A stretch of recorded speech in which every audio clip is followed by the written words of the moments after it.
Hi all, welcome to Blasters arena. Super കപ്പിലെ ആദ്യ മത്സരത്തിൽ രാജസ്ഥാൻ യുണൈറ്റഡിനെ ഏകപക്ഷീയമായ ഒരു ഗോളിന് പരാജയപ്പെടുത്താൻ കേരള ബ്ലാസ്റ്റേഴ്സിന് കഴിഞ്ഞിട്ടുണ്ട്. പക്ഷേ ഇതൊരു നിറം മങ്ങിയ വിജയമാണ്. കാരണം രണ്ടാം പകുതിയുടെ ഭൂരിഭാഗം സമയത്തും രാജസ്ഥാൻ യുണൈറ്റഡ് 10 പേരെ വെച്ചുകൊണ്ടാണ് കളിച്ചിട്ടുള്ളത്. എന്നിട്ടും മത്സരത്തിന്റെ അവസാനത്തിലാണ് ബ്ലാസ്റ്റേഴ്സിന് ഒരു ഗോൾ നേടാൻ കഴിഞ്ഞിട്ടുള്ളത്. ഇതിനേക്കാൾ കൂടുതൽ ഗോളുകൾ നേടിക്കൊണ്ട് ഒരു മികച്ച വിജയം കേരള ബ്ലാസ്റ്റേഴ്സ് ഈ മത്സരത്തിൽ സ്വന്തമാക്കണമായിരുന്നു എന്നാണ് പലരും അഭിപ്രായപ്പെടുന്നത്. ഏതായാലും യുവാൻ റോഡ്രിഗസിന്റെ കേരള ബ്ലാസ്റ്റേഴ്സിന് വേണ്ടിയുള്ള അരങ്ങേറ്റ മത്സരമായിരുന്നു ഇത്. അതായത് ഒഫീഷ്യലായിക്കൊണ്ടുള്ള അരങ്ങേറ്റ മത്സരമായിരുന്നു. ചെന്നൈയിൻ എഫ്സിക്കെതിരെയുള്ള സൗഹൃദ മത്സരത്തിൽ അദ്ദേഹം കളിച്ചിട്ടുണ്ട്. തകർപ്പൻ പ്രകടനമാണ് തൻ്റെ ആദ്യ മത്സരത്തിൽ ഈ ഒരു സ്പാനിഷ് സെന്റർ ബാക്ക് നടത്തിയിട്ടുള്ളത്. അതായത് കേരള ബ്ലാസ്റ്റേഴ്സിന്റെ വിജയ ഗോൾ നേടിയത് കോൾഡോ ഒബിയേറ്റയാണ്. എന്നാൽ അതിൻ്റെ ക്രെഡിറ്റ് നമുക്ക് യുവാൻ റോഡ്രിഗസിന് കൂടി നൽകേണ്ടി വരും എന്നുള്ളതാണ്. കാരണം ഒരു കിടിലൻ അസിസ്റ്റാണ് അദ്ദേഹം നൽകിയിട്ടുള്ളത്. അളന്നു മുറിച്ച ഒരു ക്രോസ് ആയിരുന്നു അദ്ദേഹം ബോക്സിലേക്ക് നൽകിയത്. അതാണ് കോൾഡോ ഒബിയേറ്റ ഗോളാക്കി മാറ്റിയിട്ടുള്ളത്.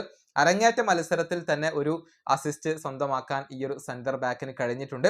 അദ്ദേഹത്തിന്റെ പ്രകടനത്തിൽ ആരാധകർ ഇപ്പോൾ വളരെയധികം സന്തോഷം പ്രകടിപ്പിച്ചിട്ടുണ്ട്. ഒരുപാട് അഭിപ്രായങ്ങൾ നമുക്ക് അതുമായി ബന്ധപ്പെട്ടുകൊണ്ട് എക്സിൽ കാണാൻ കഴിയും എന്നുള്ളതാണ്.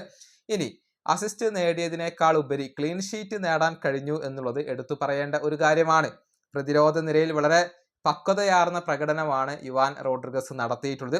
ഫിസിക്കലി നല്ല കപ്പാസിറ്റിയുള്ള താരങ്ങളാണ് രാജസ്ഥാൻ യുണൈറ്റഡ് താരങ്ങൾ.